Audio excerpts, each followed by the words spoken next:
नमस्कार दोस्तों, मैं खुशीराम गुर्जर आज आपके लिए लेकर आया हूँ चौहान वंश की शाखाएं।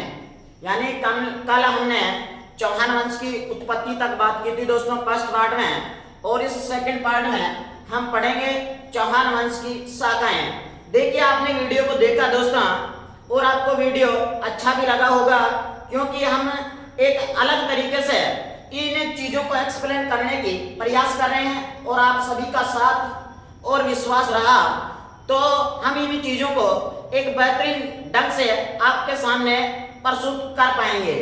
देखिए दोस्तों कि मेरे दिल में एक आग लगी है क्या कि रख हौसला वो मंजर भी आएगा, प्यासे के पास चलकर समंदर भी आएगा, अरे तकहार के ना रुकना है मंजिल के मुसाफिर, वो मंजिल भी मिलेगी और मिलने का मजा भी आएगा।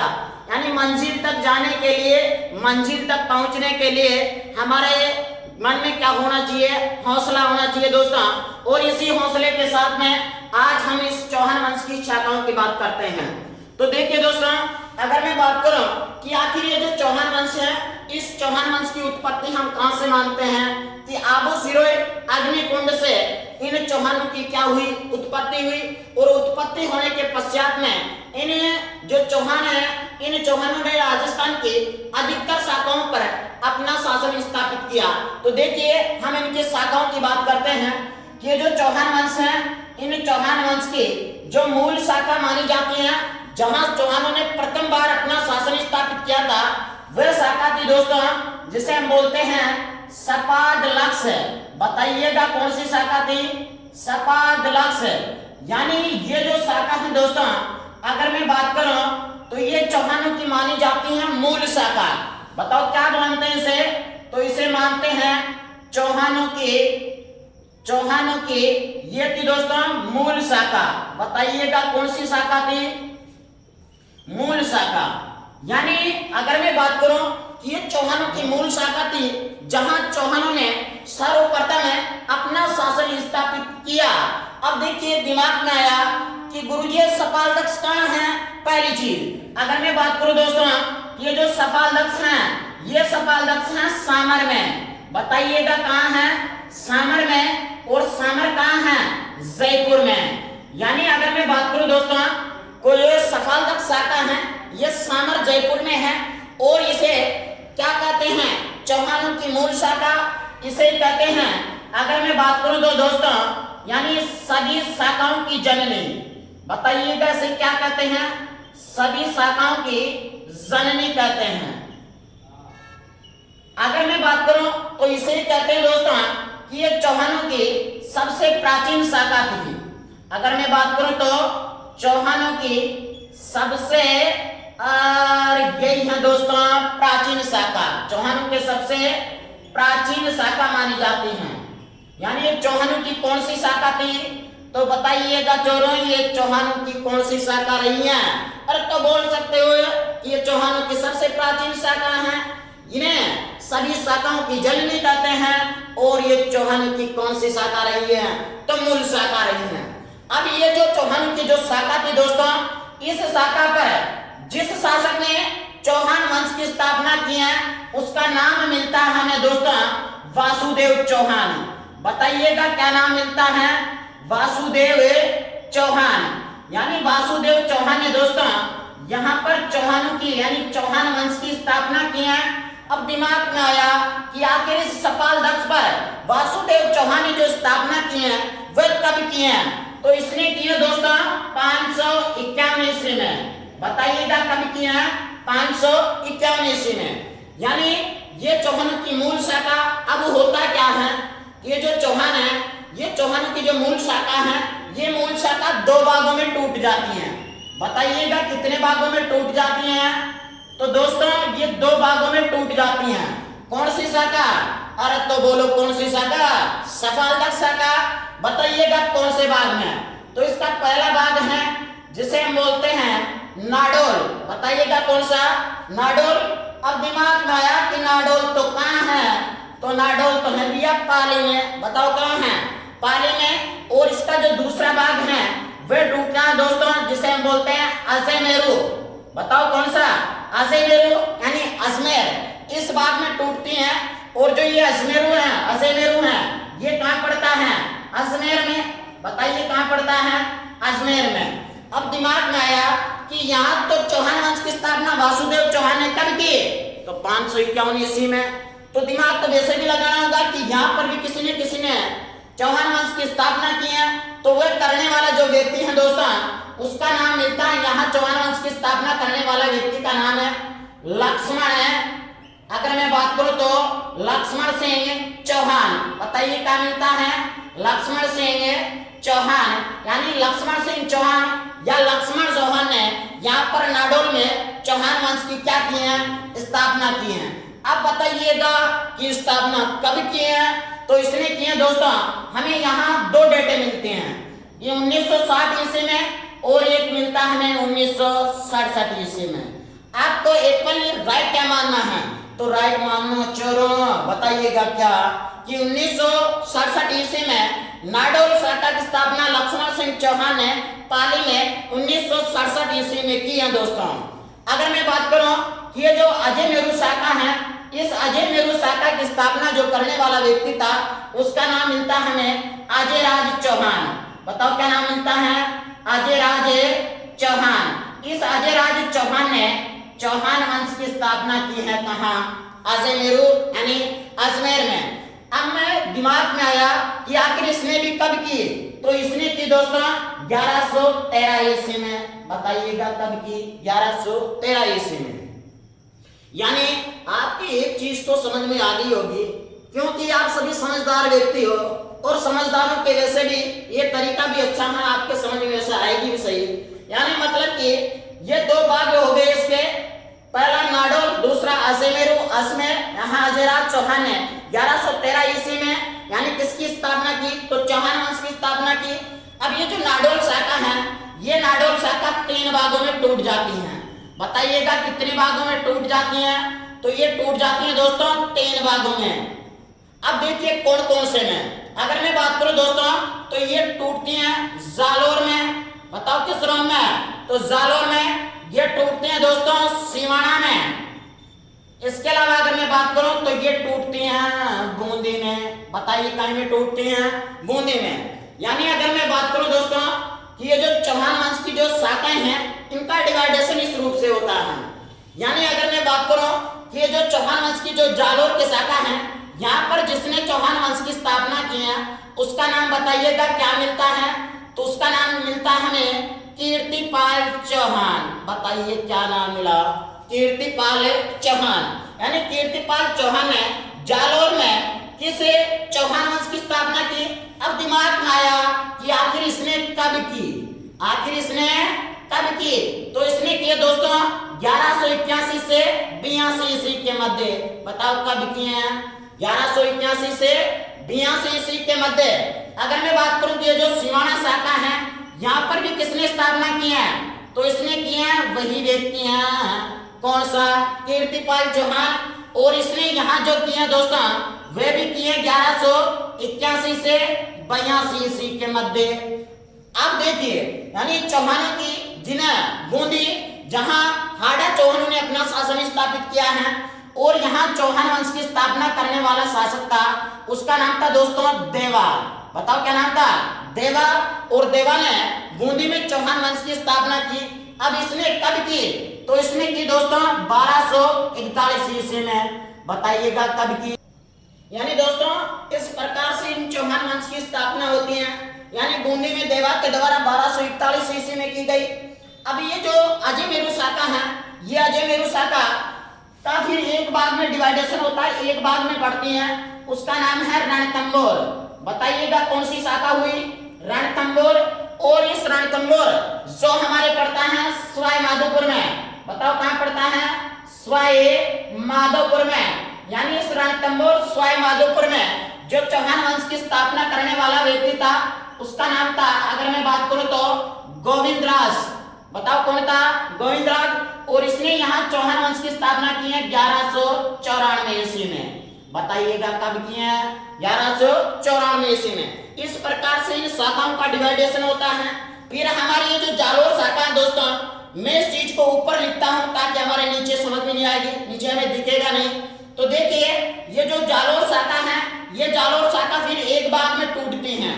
अगर मैं बात करूं तो वह टूटती हैं दोस्तों सिरोही में। बताओ किसमें? सिरोही में। अगर मैं बात करूं कि इस सिरोही में चौहान वंश की स्थापना करने वाला शासक था, उसका नाम था लोम्बा। बताइएगा क्या नाम था? लोम्बा। और इसने यहाँ पर 1100 अगर मैं बात करूं तो 13 ईस्वी में, बताइएगा कब? 1113 ईस्वी में इसने यहाँ क्या किया? तो सिरोही में लोमा ने क्या किया? चौहान वंश की स्थापना की। बताओ क्या की? चौहान वंश की स्थापना। तो इस प्रकार से ये जो चौहान वंश की शाखाएं हैं, इन चौहान वंश की शाखाओं का क्या होता है? डिवाइडेशन होता है। और इन शाखाओं पर चौहानों ने क्या किया? अपना शासन स्थापित किया। एक बार मैं फिर बता रहा हूं, हम चौहान वंश की शाखाओं की बात कर रहे हैं जहां पर चौहानों ने अपना शासन स्थापित किया दोस्तों। तो हम इनकी सबसे मूल शाखा की बात करते हैं, वह हमारी सपादक्ष। यानी ये सपादक्ष कहाँ है? तो सामर जयपुर में। यहाँ पर चौहान वंश की स्थापना करने वाला वासुदेव चौहान, जिसने 551 ईस्वी में चौहान वंश की स्थापना की, ये चौहानों की मूल शाखा है और यही सभी शाखाओं की जननी है। और इसी शाखा को सबसे प्राचीन शाखा के नाम से जाना जाता है। इसके दो भाग होते हैं, दो भाग में इसको बांट दिया जाता है, एक नाडोल और एक अजमेरू। नाडोल है पाली में, तो अजमेरू है अजमेर में। बताओ कहाँ है? अजमेर में। और जो ये अजमेरू शाखा है, इसकी स्थापना अजयराज चौहान ने 1113 ईस्वी में की। और 1113 ईस्वी में इसने अजमेर नगर की स्थापना की और 1113 में ही इसने अजमेर दुर्ग की स्थापना की। क्या बोलो की? तो की भी। अब इसके बाद में अगर मैं बात करूं तो इसको किस में बांट दिया गया? एक भाग में इसको तोड़ दिया गया, एक भाग में टूट जाती है। बताओ किसमें? तो रणथंभौर में। और ये कहाँ है? सवाई माधोपुर में। और यहाँ चौहान वंश की स्थापना करने वाला शासक था दोस्तों, उसका नाम था पृथ्वीराज कर्ते का पुत्र गोविंद राज। और इसने यहाँ पर 1194 ईस्वी में चौहान वंश की स्थापना की है। इस प्रकार से इन शाखाओं का डिवाइडेशन हुआ। अब यहाँ से हम आगे की बात करते हैं कि इनकी जो मूल शाखा थी सफादलक्ष, उस सफादलक्ष पर आखिर किसने आकर चौहान वंश की स्थापना की? तो दिमाग में आया वासुदेव चौहान। बताओ क्या आया? वासुदेव चौहान कि इसने 551 ईस्वी में चौहान वंश की स्थापना की है। तो अब हम बात करेंगे कि आखिर ये वासुदेव चौहान कहां से आया और कहां से आकर इसने सफादक्ष शाखा पर कैसे चौहान वंश की स्थापना की। तो देखिए इसके लिए आप स्क्रीनशॉट ले सकते हैं शाखाओं के लिए। आगे की बात करते हैं सफादक्ष शाखा। तो देखिए यहां से हम सफादक्ष शाखा की बात करते हैं। पहली चीज तो कि ये जो सफादक्ष शाखा है ये कहां है? तो ये है दोस्तों सामर में। और सामर कहां है? जयपुर में। बोलिएगा कहां है? जयपुर में। तो देखिए हम यहाँ ये जानेंगे कि जो सामर जयपुर है, जो सफादक्ष शाखा है, यहाँ पर चौहान वंश की स्थापना वासुदेव चौहान के द्वारा की गई। ये तो मैंने पहले ही बता दिया कि 551 ईस्वी में की थी। लेकिन हम यहाँ ये बात करेंगे दोस्तों कि इसकी जानकारी हमें किसके आधार पर मानी है, कि हमें जानकारी कहीं नहीं मिलती है। तो देखिए इसकी जो जानकारी है दोस्तों, वह जानकारी हमें मिलती है। अगर मैं बात करूं तो एक ग्रंथ है जिसका नाम है प्रबंध। बताइएगा कौन सा ग्रंथ है? प्रबंध। और इसके जो लेखक हैं उसका नाम है दोस्तों राजशेखर। बताओ नाम क्या है? राजशेखर। देखिए अगर मैं इस ग्रंथ के अनुसार चर्चा करता हूं दोस्तों, तो ये जो हमारी सफादक्ष शाखा है जो सामर जयपुर में है, इसकी जानकारी हम किसके अनुसार देख रहे हैं? यानी प्रबंध ग्रंथ के अनुसार, जिनके लेखक हैं राजशेखर। ये क्या बात बताते हैं देखिएगा। यानी इस सामर शाखा के बारे में, सफादक्ष शाखा के बारे में बताते हैं। इसके अनुसार मैं देख रहा हूं कि हमारा जो राजस्थान है, हमारा राजस्थान तो दोस्तों निराला राजस्थान है। और ये जो निराला राजस्थान है, इस निराला राजस्थान को हम किस नाम से जानते हैं? तो इसको हम कहते हैं दोस्तों, बोलिएगा क्या कहते हैं? आपनो राजस्थान। बताओ कहीं है? आपनो राजस्थान ही तो है और आप ही तो राजस्थान में हैं। इन कहीं के आपनो राजस्थान। और इस अपना राजस्थान में अगर मैं बात करूं दोस्तों, तो यहाँ पर एक जिला पड़ता है और उस जिले का नाम है दोस्तों बीकानेर। बताइएगा जिला का नाम क्या है? बीकानेर। और ये जो बीकानेर है, इस बीकानेर का प्राचीन नाम था दोस्तों जांगल प्रदेश। बताइएगा क्या नाम था? जांगल प्रदेश। अगर मैं बात करूं तो इस जांगल प्रदेश से भी प्राचीन नाम था इसका। अगर मैं बात करूं तो राती जग्गा घाटी। बताइएगा क्या नाम था? राती जग्गा घाटी। यानी एक चीज समझ में आई, यानी मैं किस ग्रंथ के आधार पर बात कर रहा हूं? राजशेखर आधार पर, यानी राजशेखर का ग्रंथ है प्रबंध, इसके आधार पर मैंने इस आपको राजस्थान में झांक के देखा तो मेरे को कौन सा जिला नजर आया? तो मेरे को आया बीकानेर। और इस बीकानेर का प्राचीन नाम जांगल प्रदेश, और इससे भी प्राचीन नाम तो इसका है दोस्तों राती जग्गा घाटी। बताइएगा क्या नाम है? राती जग्गा घाटी। अब ये जो जांगल प्रदेश है, इस जांगल प्रदेश पर जो शासन करने वाले थे वह थे दोस्तों परतियार। बताइएगा कौन थे? परतियार। मतलब कि आपको एक चीज समझ में आए, इस जांगल प्रदेश पर सर्वप्रथम परतियार वंश ने शासन किया है। बताइएगा किस वंश ने?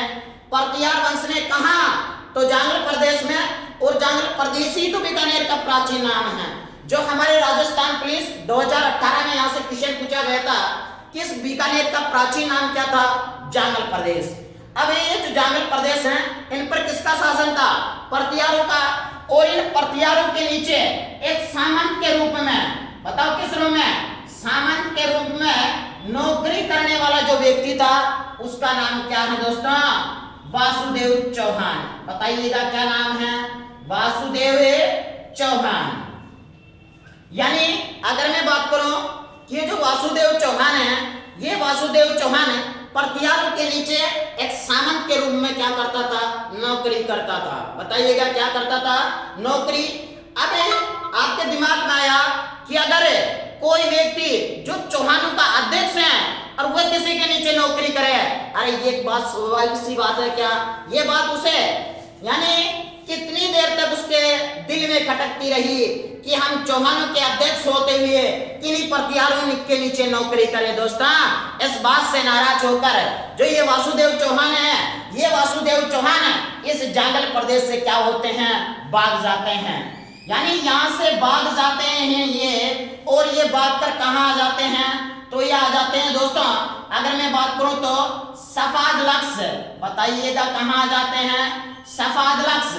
यानी मतलब कि परतियारों के नीचे सामंत के रूप में नौकरी करने वाला शासक वासुदेव चौहान यहाँ से भागकर इन परतियारों के नीचे से, और ये कहाँ गया? सफादलक्स आ गया। अब देखिए भागा कब है? तो ये भागा दोस्तों 551 ईस्वी में। बताइएगा कब भागा? 551 ईस्वी में। अगर मैं बात करूं तो किस शताब्दी में? तो ये भागा दोस्तों 6ठी शताब्दी में। बताइएगा कब? 6ठी शताब्दी में। इसीलिए मैं कहता हूं दोस्तों क्या कि हवा में ताज का अगर नहीं बनता, रोने से बिगड़ा हुआ मुकद्दर नहीं बनता। अरे दुनिया जीतने का हौसला रखो दोस्तों। एक हार व एक जीत से कोई सिकंदर नहीं बनता। और ये सिकंदर है, देखिए यहाँ से क्या करता है? तो ये भागकर कहाँ जाता है? सफादलक्स। और ये जो सफादलक्स है ये कहाँ है? तो ये है दोस्तों, मैंने बताया कि जयपुर सामर में है भैया। और ये यहाँ क्यों आता है? तो ये यहाँ यूं आता है दोस्तों कि इन्होंने आखिरी यहाँ क्या कर दी? तो इन्होंने कर दी दोस्तों चौहान वंश की स्थापना। बताइएगा क्या कर दी? चौहान वंश की स्थापना की भैया। यानी मतलब कि चौहान वंश की स्थापना वासुदेव चौहान ने 551 ईस्वी में किस शाखा पर की? सफादलक्स शाखा पर। बताइएगा किस शाखा पर? तो सफादलक्स शाखा पर। तो मैं कह सकता हूं कि ये चौहानों का कौन सा स्थान हो गया? तो ये हो गया चौहानों का प्रारंभिक स्थान। बताइएगा कौन सा स्थान हो गया? तो चौहानों का प्रारंभिक स्थान कौन सा है? सफादलक्स। बताइएगा कौन सा है? सफादलक्स। जहां से आए थे, अरे वह हो गया इनका मूल स्थान। बताइएगा क्या हो गया? मूल स्थान। और वासुदेव चौहान ने ये जो सफादलक्स है जो कहाँ है? जयपुर में। यहाँ पर आकर इसने चौहान वंश की स्थापना कर दी। तो ये इनकी कौन सी शाखा होगी? प्रारंभिक शाखा होगी, प्रारंभिक स्थान हो गया। अब ये क्या करता है कि ये जो सफादलक्स शाखा है, इस सफादलक्स शाखा की बना देता है राजधानी। बताइएगा क्या बना दी दोस्तों इसने? तो राजधानी। और ये जो राजधानी बनाई, ये बनाई दोस्तों अहिछत्रपुर। बताइएगा कौन सी? अहि छत्रपुर नागौर को। बताओ किसको बना दिए? अहि छत्रपुर नागौर को इसने क्या बना दी? तो सफालक्ष की प्रथम सफालक्ष शाखा की इसने राजधानी बना दी। जो मैं कह सकता हूं कि ये चौहानों की कौन सी राजधानी थी? तो ये चौहानों की दोस्तों थी प्रथम राजधानी। बताइएगा कौन सी राजधानी थी? प्रथम राजधानी। और ये बनाई किसने? तो ये बनाई दोस्तों वासुदेव चौहान ने। बताइए किसने बनाई? वासुदेव चौहान ने। यानी इस प्रकार से जो ये सफालक्ष शाखा है, इस सफालक्ष शाखा की जो राजधानी बनाते हैं वह वासुदेव चौहान कहां बना देते हैं? अहि छत्रपुर नागौर को। और ये चौहानों की कौन सी राजधानी होती है? बताइएगा प्रथम राजधानी। अब देखिए, यानी हम देख रहे हैं सफालक्ष शाखा के बारे में। ये जो सफालक्ष शाखा है ये सामर जयपुर में है। इस शाखा के बारे में हमें जानकारी एक प्रबंध नामक ग्रंथ है, किसका? राजशेखर का। और ये जो राजशेखर का ये प्रबंध नामक जो ग्रंथ है, इसके अनुसार हमने किसमें देखा? तो हमने देखा आपनो राजस्थान में, हमने देखा निरालो राजस्थान में। और यहाँ कौन सा जिला नजर आया? तो यहाँ हमें नजर आया दोस्तों बीकानेर। बताइएगा कौन सा? बीकानेर। और इस बीकानेर का प्राचीन नाम क्या था? तो बोलो बीकानेर। और बीकानेर का प्राचीन नाम था जांगल प्रदेश। तो राजस्थान पुलिस 2018 में आया हुआ क्वेश्चन है दिया ये यहाँ से। अब इस जांगल प्रदेश से भी प्राचीन नाम क्या था इसका? तो इसका था दोस्तों राठी जग्गा घाटी। बताइएगा क्या नाम था? राठी जग्गा घाटी। अब इस जांगल प्रदेश पर यानी शासन करने वाला जो थे वो थे दोस्तों परतियार। बताइएगा कौन सा? परतियार। और इन परतियारों के नीचे एक सामंत के रूप में एक नौकरी करने वाला व्यक्ति था, उसका नाम बताइएगा क्या था? वासुदेव चौहान। अब ये इनके नीचे अरे कितनी देर नौकरी करे, इस बात से परेशान हो गया अभी ये। और ये परेशान होकर यहाँ से क्या करता है? भाग जाता है। और ये भागता कहाँ है? तो ये भागता है 551 ईस्वी। अगर मैं बात करूं तो कौन सी शताब्दी? 6ठी शताब्दी। अब ये भाग गया तो भाग कर कहीं ना कहीं तो जाएगा। तो ये भाग कर कहाँ आ गया? सफालक्ष आ गया। और सफालक्ष कहाँ है? तो ये है दोस्तों जयपुर में। और जयपुर सफालक्ष में आकर इसने क्या कर दी? तो क्या कर दी? क्या करने के लिए आया था? तो चौहान वंश की स्थापना कर दी भी। यानी चौहान वंश की स्थापना सफालक्ष शाखा पर किसने कर दी? वासुदेव चौहान ने 551 ईस्वी में। ये चौहानों का मैं बोल सकता हूं कि कौन सा स्थान हो गया? तो ये हो गया दोस्तों प्रारंभिक स्थान। बताइएगा कौन सा? प्रारंभिक स्थान। और वासुदेव चौहान ने जो इनकी मूल शाखा है, इन मूल शाखा की राजधानी किसको बना दी इसने? अहि छत्रपुर नागौर को बना दी। और मैं कह सकता हूं कि यही चौहानों की कौन सी राजधानी हुई? प्रथम राजधानी। चौहानों की प्रथम राजधानी कौन सी? अहि छत्रपुर नागौर। अब देखिए इसके बाद में अगर मैं बात करूं इस वासुदेव चौहान के दोस्तों, तो इस वासुदेव चौहान को अब मैं कह सकता हूं ये जो सफालक्ष शाखा है, इस सफालक्ष शाखा का ये आदि पुरुष है, ये मूल पुरुष है। अरे ये संस्थापक बोलो है अपनिया। अब इसके बारे में हमें जो जानकारी मिलती है दोस्तों, वह जानकारी मिलती है एक शिलालेख है जिसे हम बोलते हैं बिजोलिया का शिलालेख। बताइएगा कौन सा? बिजोलिया का शिलालेख। अब उसकी हम बात करेंगे वासुदेव चौहान के आगे। अब आप इन तक की चीजों को समझने के लिए एक बार इस चीज का स्क्रीनशॉट ले लो। कितने मिनट को? तो देखिए हम बात कर रहे थे इस वासुदेव चौहान की। इस वासुदेव चौहान ने सफालक्ष शाखा पर क्या कर दी? चौहान वंश की स्थापना कर दी। तो देखिए मैं इस वासुदेव चौहान को क्या बोल सकता हूं दोस्तों? तो मैं बोल सकता हूं इसे सफादलक्ष। सफादलक्ष यानी जो शाखा है, इस सफादलक्ष शाखा के संस्थापक। बताओ क्या बोल सकता हूं? सफादलक्ष शाखा के संस्थापक मैं इसे बोल सकता हूं। ये जो सफालक्ष शाखा है, इस सफालक्ष शाखा का आदि पुरुष अगर मैं बात करूं तो मैं बोल सकता हूं दोस्तों इस सफालक्ष शाखा का इसे मूल पुरुष। बताओ क्या बोल सकता हूं? मूल पुरुष। यानी इन नामों से मैं किसको जान सकता हूं? तो वासुदेव चौहान को जान सकता हूं। वासुदेव चौहान के बारे में जान सकता हूं। इसने सफालक्ष शाखा में चौहान वंश की स्थापना की, इसीलिए से चौहान वंश के संस्थापक आदि पुरुष मूल पुरुष कहते हैं। किसको? वासुदेव चौहान को। अब इसके बारे में अगर मैं बात करूं दोस्तों, ये जो वासुदेव चौहान है, इस वासुदेव चौहान के बारे में हमें जो जानकारी मिलती है वह जानकारी मिलती है किस शिलालेख के अनुसार, तो वह मिलती है हमें दोस्तों बिजोलिया शिलालेख के अनुसार। बताइएगा किस शिलालेख के अनुसार है, तो वह जानकारी हमें मिलती है दोस्तों बिजोलिया शिलालेख के अनुसार। अब देखिए, यानी अगर मैं बात करूं कि बिजोलिया का शिलालेख जानकारी किसकी देता है, वासुदेव चौहान की। क्या जानकारी देता है, देखिए अगर मैं बात करूं दोस्तों, पहली चीज तो ये जो बिजोलिया का शिलालेख है ये कहां है, तो ये है दोस्तों हमारे राजस्थान का एक जिला है भीलवाड़ा। इस भीलवाड़ा जिले में एक मंदिर है पार्श्वनाथ जैन मंदिर। अगर मैं बात करूं तो मंदिर का नाम क्या है, तो मंदिर का नाम है दोस्तों पार्श्वनाथ जैन मंदिर। यानी ये जो पार्श्वनाथ जैन मंदिर भीलवाड़ा है, यहाँ पर कौन सा शिलालेख लिखा है, बिजोलिया का शिलालेख। इनसे हमें किसकी जानकारी मिलती है, वासुदेव चौहान की। इसके बारे में अगर मैं चर्चा करूं दोस्तों कि ये कब का लिखा हुआ है, तो ये लिखा हुआ है दोस्तों 1170 ईस्वी का। बताओ कब का लिखा है, 1170 ईस्वी का। अगर इसके बाद में मैं बात करूं कि इसके जो लेखक हैं वे कौन हैं, तो इसके जो लेखक हैं दोस्तों उनका नाम मिलता है गुणभद्र। बताओ क्या नाम मिलता है, गुणभद्र, या इसी को कहते हैं गुणशुद्ध। जिसने कौन सा शिलालेख लिखा, बिजोलिया का शिलालेख। अगर मैं इसके रचयिता की बात करूं, इसके रचयिता कौन थे, तो इसके जो रचयिता थे दोस्तों उसका नाम है कायस्थ केशव। बताओ क्या नाम है, कायस्थ केशव। जिसने किसकी रचना की है, तो बिजोलिया शिलालेख की।